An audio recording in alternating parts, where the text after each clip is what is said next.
Good evening, and my apologies for this being so late in getting to you, but we got back rather late last night from a revival meeting in Iowa, and had a good revival, and just really the Lord helped us, and we were excited about what God was doing and this is about my third time to this church, and to see the growth was exciting. Um, However, today as we didn't get up quite as early because of getting in rather late, and then with other duties of trying to put stuff away, I am just now getting to, after working on the notes, just now getting to um, the lecture. And again, I'm doing it here in my living room. And I once again apologize for not being dressed up in a suit. But again, this is a lesson. And so um, at this point, I didn't feel like putting on a suit at 10:30. So anyway, let's begin by looking at, in the next 3 weeks, we are going to be taking somewhat, I'm going to say, somewhat of a fast trip through the rest of First Kings, Second Kings, First and Second Chronicles. Uh, these books have a lot of the same, as we will see, have a lot of the same material in them, but a little bit different. And so that is important. And we will also will not be able to cover in depth the various kings. And again, as I have mentioned over and over and over in this class, that I am simply hoping that what we have to give, what you are studying as a survey, an overview type of a view of historical books, will make you want to study further into it, and especially into some key books that I think is just important, and and really delve into it. And it's an exciting time. So let's begin our look here. And I'm going to move this over here so that it's not blocking the presentation. The overview, I want to start off with, okay, there we go again. I want to start off with the overview uh, of both First and Second Chronicles. The two books of Chronicles offer one more overview of Israel's history before the exile. While they repeat information from previous books of the Old Testament, they do not simply refresh the same thing. There is new material and a fresh look at Israel's experience with God. More than simply recording events, these books contain new theological perspectives aimed to give the present and future generations directions for life as God's people. That is something to remember. You have First and Second Samuel, First and Second Kings is dealing with the prophetic view, or the going back to the view of Deuteronomy, and pointing as this is what's happening. Did they keep God's covenant? Did they break God's covenant? But First and Second Chronicles depart from that, and they're looking at more of the theological, or as some would say, the priestly idea of the history of Israel. And you will notice that in the very first chapter of First Chronicle goes all the way back to Adam, and there is a history. The emphasis of First and Second Chronicles is the southern kingdom and the preservation or the preservation of the Davidic line. First Chronicle parallels Second Samuel very closely, and Second Chronicles parallel the Kings. And that observation was made by Chuck Misler. Then Chronicles, along with Ezra and Nehemiah, could be called the priestly history because it presents Israel's history from the perspective of the priest. By contrast, the Deuteronomistic history analyzes Israel's past from a prophetic point of view. Um, you have the prophetic view and the priestly view. It is this difference in perspective that accounts for the kind of material that is either included or omitted in Chronicles.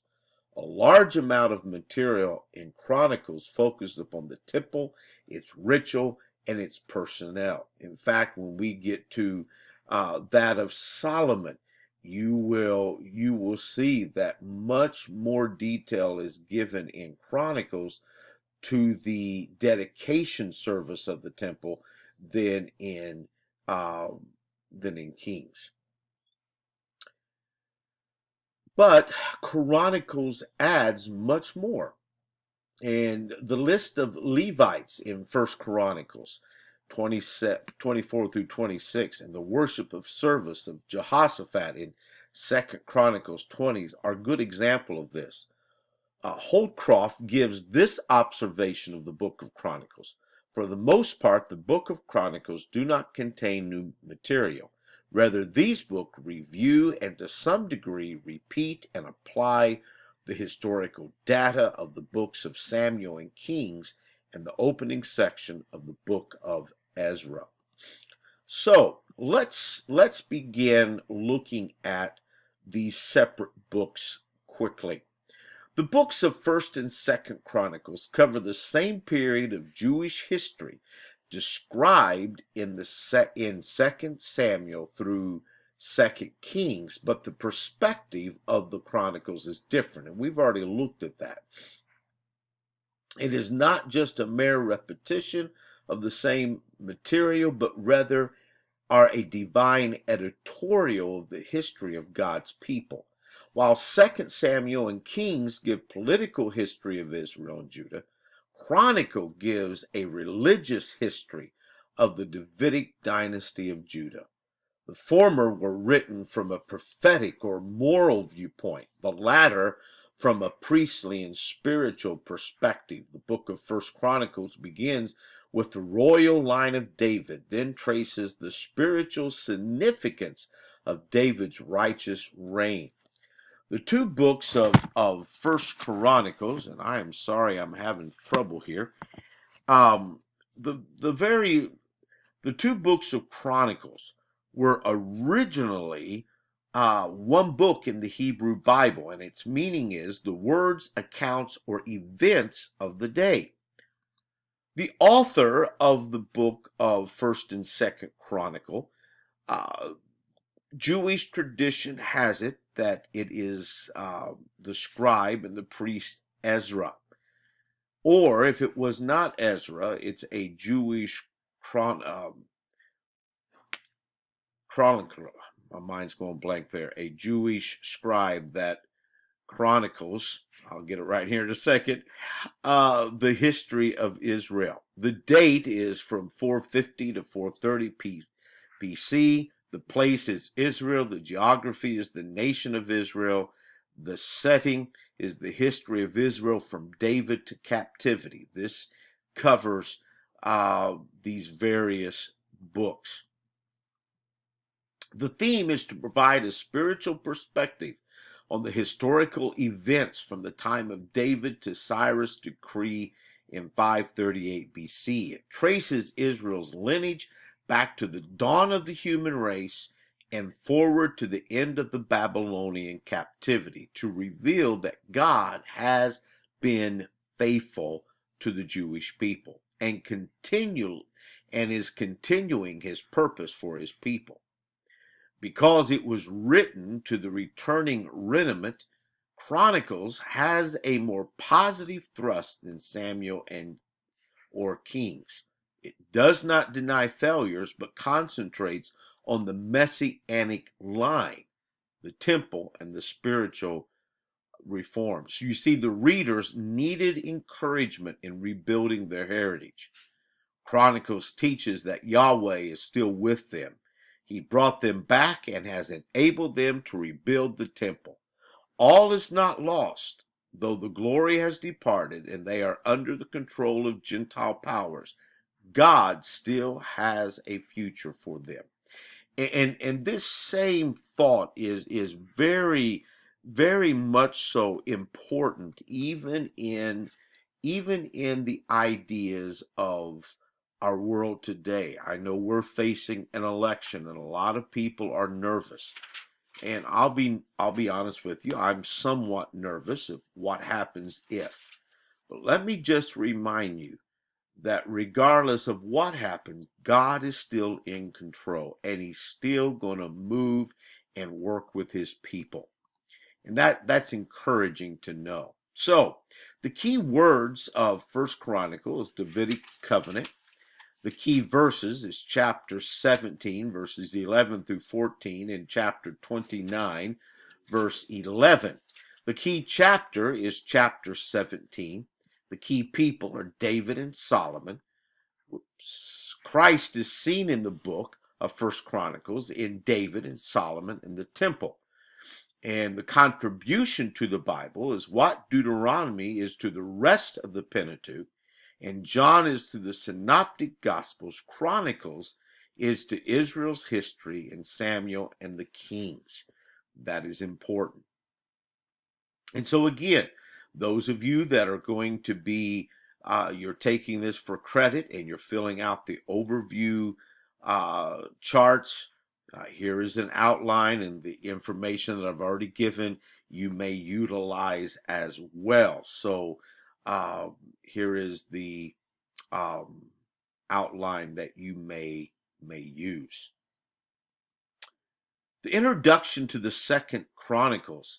The book of Second Chronicles parallels First and Second Kings, but virtually ignores the northern kingdom of Israel because of its false worship and refusal to acknowledge the temple in Jerusalem.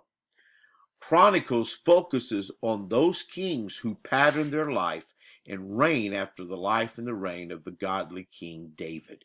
It gives extended treatment to such zealous reformers as Asa, Jehoshaphat, Josiah, Hezekiah, or I'm sorry, I said Josiah, Joash, and then Josiah. The temple and the temple worship, central throughout the book, befits a nation whose worship of God is central to its very survival. The book begins with Solomon's glorious temple and concludes with Cyrus' edict to rebuild the temple more than 400 years later. All right, let me go back here. The author, again, is the same as First Chronicles. The date, place, geography, setting are all the same as First Chronicles. The theme is a topical history of the end of the United Kingdom, Solomon, and the Kingdom of Judah. It is more than just history. It is a divine editorial of the Kingdom of Israel. Some of the key words in Second Chronicles is priestly view of Judah. The key verses is chapter 7, verse 14, and chapter 16, verse 9. And although I am not giving these to you, I encourage you to look these up. The key chapter is chapter 34.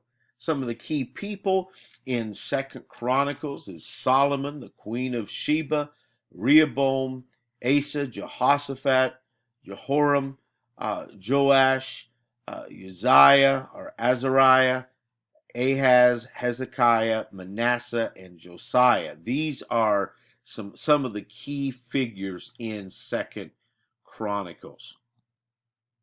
Christ is seen in the book of Second Chronicles. The throne of David speaks of the end of time and the messianic line. The temple also prefigures the idea of Christ. And the contribution to the Bible is the fact that Chronicles begin with Adam and ends with the decree of Cyrus. In this respect, Chronicles touches upon more history than any other Old Testament book, even the first 5 books. It focuses on the period from David to the captivity of Judah and looks at the reign of 21 kings and 1 queen. At the time it was written, it taught lessons from the past, illustrated God's faithfulness in the present, the return from captivity in the new temple, and anticipated the fulfillment of God's promises in the future, the messianic line. Here again is the outline, although I had to shorten number 2, the reign of the kings of Judah. I did leave the first one and the last one. Go to the notes that is found in your lessons, and you will have the rest of that outline that you can include on your overview chart. So this brings us to, again, somewhat of a shortened lesson today, but one that we will pick up once again and deal with next week as we begin to look at the divided kingdom again in more in-depth study and the kings of Israel. And then the following week, we'll look at the divided kingdoms, particularly the kingdoms of Judah. And so let's look at these divided kingdoms to see what we can see. If we go back to 1 Kings, where we will pick this up, 1 Kings chapter 12, Rehoboam went to Shechem because the people of Israel gathered at Shechem to make Rehoboam king in his father Solomon's stead. And some of the people come to Rehoboam, and they said, "Thy father made our yokes grievous. Now therefore make thou the grievous service of thy father.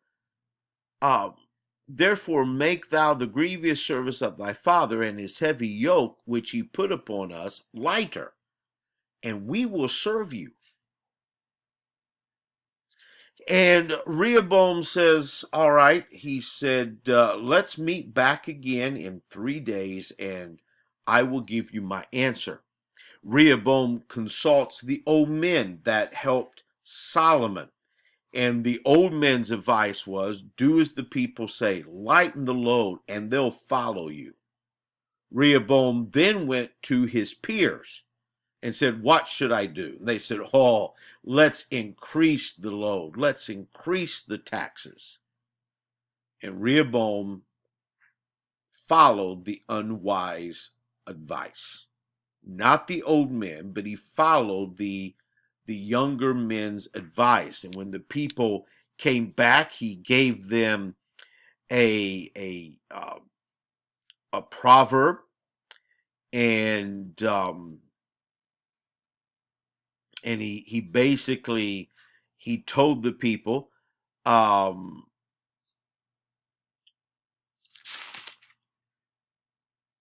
me see here. He said, thy father made your yoke heavy, but make thou it lighter unto us. And then he says, my little finger shall be thicker than my father's loins. In other words, we're going to make it even harder. And the people, as we saw in the very, very first part of this, the first couple of verses, they called for Jeroboam, who Solomon had run off, and he had gone to Egypt, and now he has come back. So Jeroboam and all the people came back. Solomon gave them that answer, and they rebelled. and the kingdom was divided.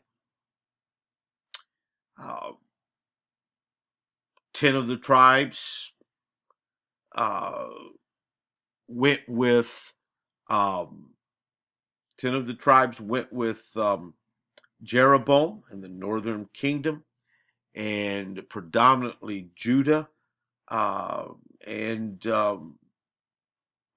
Benjamin uh, stayed with Judah, and then you had this divided kingdom, and Jeroboam was at first acted like he was really going to be a good king. But Jeroboam began to do some unwise things. But before we look at this, I want to look at here. This is a picture of the United Kingdom of Israel. And you can see the border here that the United Kingdom covered.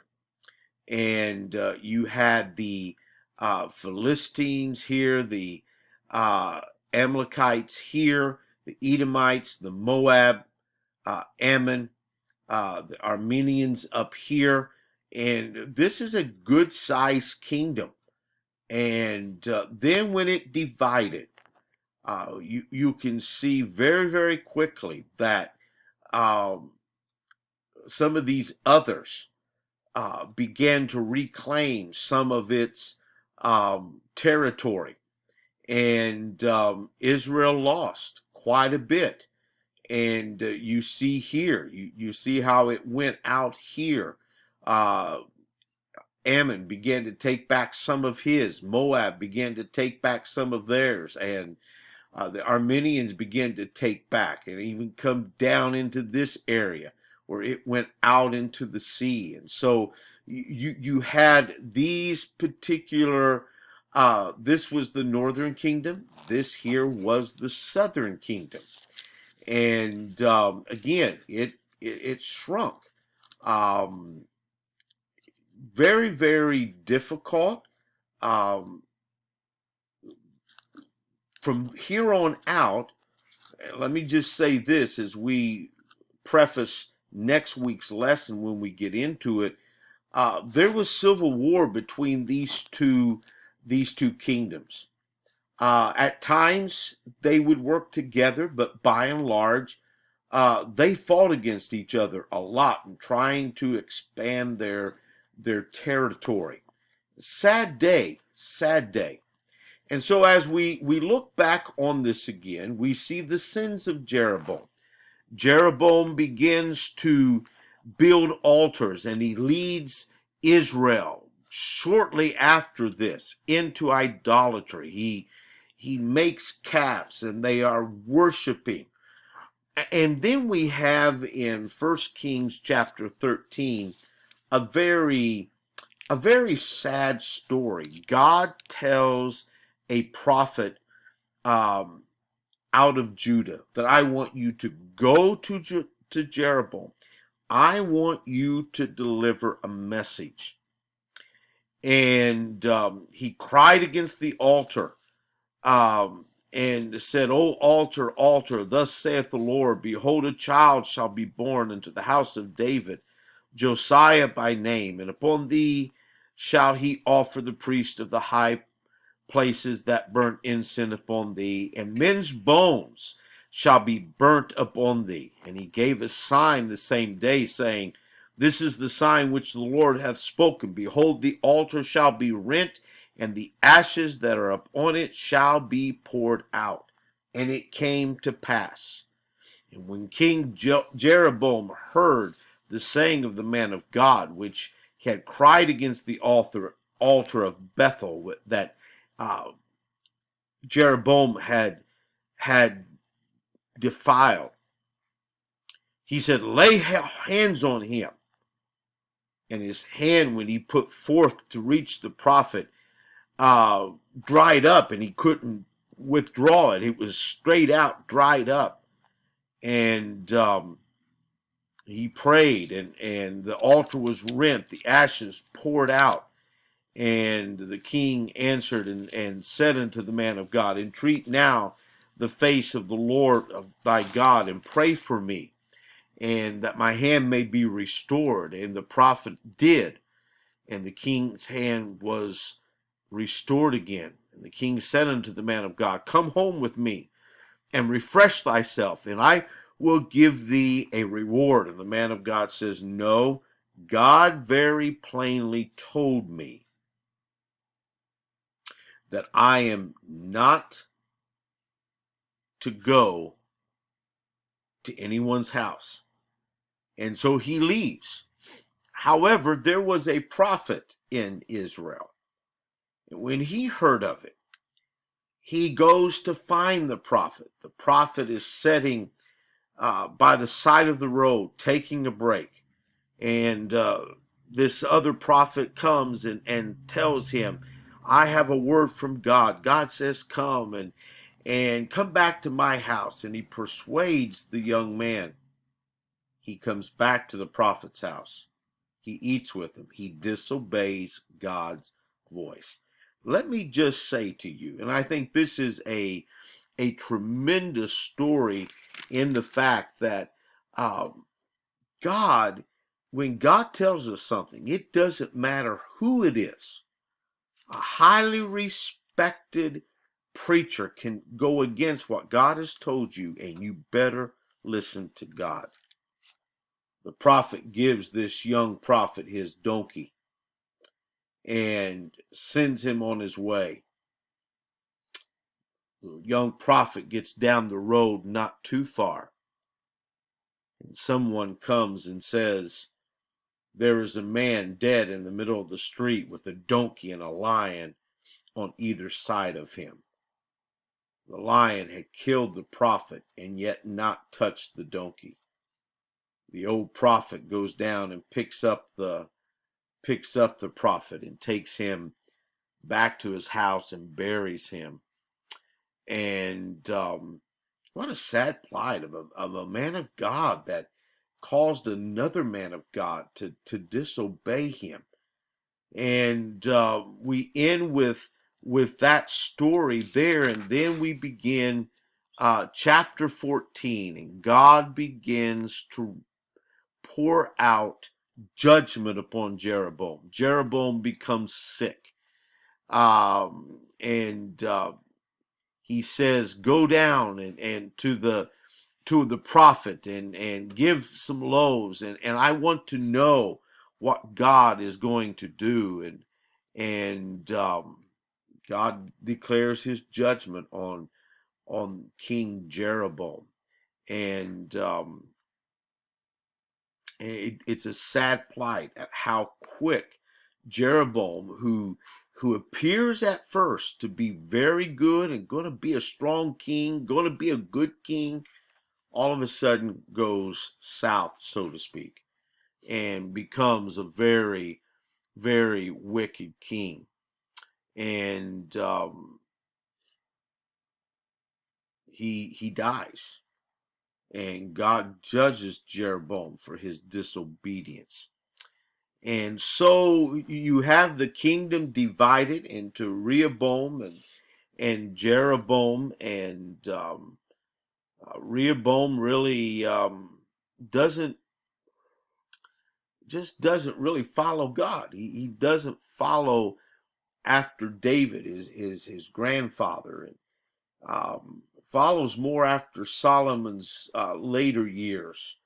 And it's really a sad plight. In fact, one of the things, and I have not done this.